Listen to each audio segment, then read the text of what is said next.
When the engines of the Space Launch System, or SLS, ignite, they won't be sending astronauts to walk on the moon. Instead, this 10-day flight is a deep space stress test. It is the first time humans will push past low Earth orbit, the zone just a few hundred miles above Earth where the space station flies, since 1972. The Apollo missions of the 1970s were designed as quick, politically driven trips to the surface and back. The Artemis campaign uses highly evolvable, scalable, and international infrastructure designed to build a permanent presence in deep space. To haul that kind of infrastructure, you need an exceptionally powerful vehicle. The SLS Block 1 rocket is a super heavy lift launch vehicle that generates 8.27 million pounds of thrust at liftoff. But all that power is pushing a very tight package. The Orion crew module gives its 4 astronauts just 330 cubic feet of habitable volume to live, work, and sleep.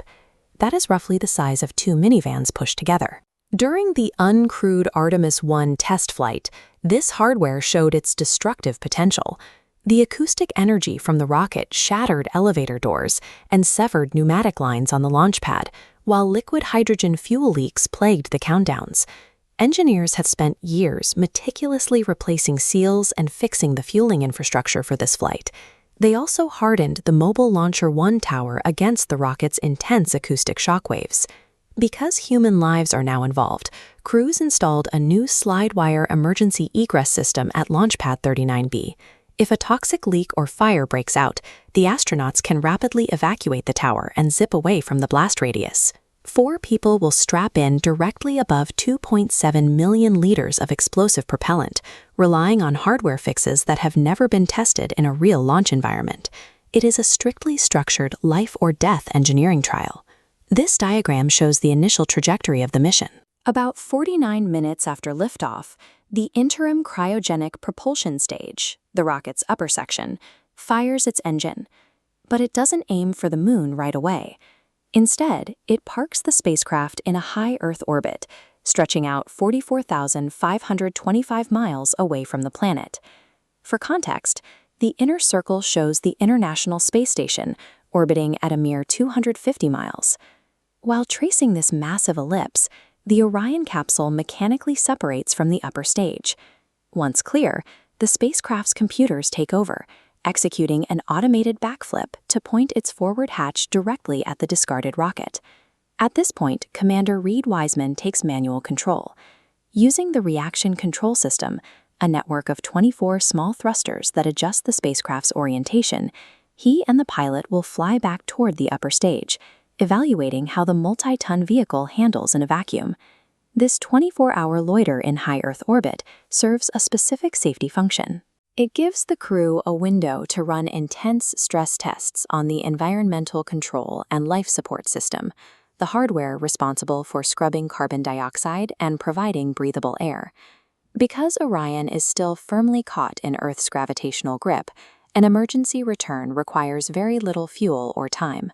If a critical air or power system fails here, the crew can abort the mission and splash down safely, avoiding a fatal stranding 250,000 miles away. Once the systems pass inspection, the European Service Module, the power and propulsion unit attached to the crew cabin, fires its main engine. This translunar injection burn breaks Orion out of Earth orbit and sets it on a path toward the moon. This animation shows the exact mechanics of the trip. The spacecraft is aiming for a free return trajectory. By targeting a precise point behind the moon, lunar gravity catches Orion and naturally whips the spacecraft back toward Earth like a slingshot, requiring 0 additional engine thrust. Out in deep space, the crew faces the threat of solar energetic particles, or SEPs. These are highly lethal bursts of radiation ejected during solar flares. Counterintuitively, the spacecraft's thick aluminum hull makes this worse. When high-energy particles strike dense metal, they shatter into a secondary shower of radiation that can deliver a severe dose to the astronauts. To survive an incoming solar flare, the crew has to rapidly build a bunker. Within 60 minutes of an alarm, they will empty the cabin's floor lockers and line them with heavy, hydrogen-dense materials, specifically their drinking water and compacted waste. They then physically climb inside these cramped laboratories to wait out the storm. To monitor these threats and beam back telemetry, the spacecraft relies on the Orion Artemis II optical communication system.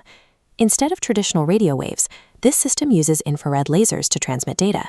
Because lasers oscillate at much higher frequencies, they can carry massive amounts of 4K video and flight data across the 240,000-mile void. The free return loop guarantees a ride home even if the main engine dies, and the improvised radiation bunker protects the crew using the mass of their own drinking water.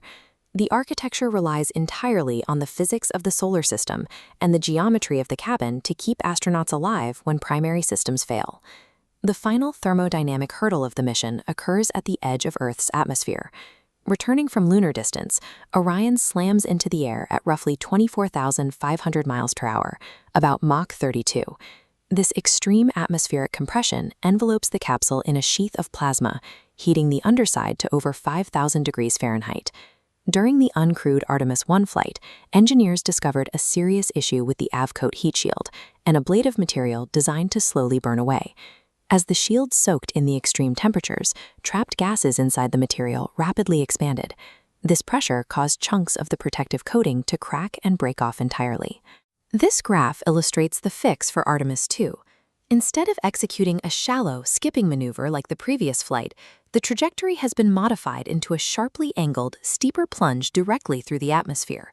By diving deeper and faster right away, the capsule drastically reduces the total amount of time it spends soaking in that extreme heat.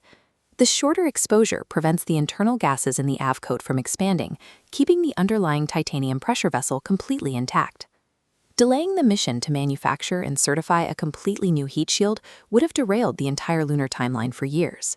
By adjusting the descent trajectory instead, engineers proved that a precise application of software and complex orbital physics can safely bypass a physical hardware limitation. The descent ends with the sequential deployment of 11 parachutes, rapidly slowing the capsule for a 20-mile-per-hour spotter in the Pacific Ocean. If the capsule flips over in the water, a series of inflatable airbags called the Crew Module Uprighting System will automatically deploy to flip it right side up. When recovery teams open the hatch, they will also retrieve the Avatar experiment. This payload uses microfluidic organ-on-a-chip technology, miniature devices that contain actual human bone marrow cells. By studying these living biological stand-ins, researchers can measure exactly how deep space radiation degrades the human immune system at a cellular level. The medical data pulled from those bone marrow chips, alongside the performance of Orion's fail-silent flight computers, which instantly shut down and reboot if corrupted by a radiation strike, will directly inform the shielding and electronics of the upcoming Lunar Gateway space station. In 10 days, 4 astronauts will subject their life support, navigation, and thermal shielding to the raw extremes of cislunar space. If we cannot validate these specific survival systems in the gravitational vicinity of the Moon today, a sustained human expedition to Mars tomorrow is mathematically and biologically impossible.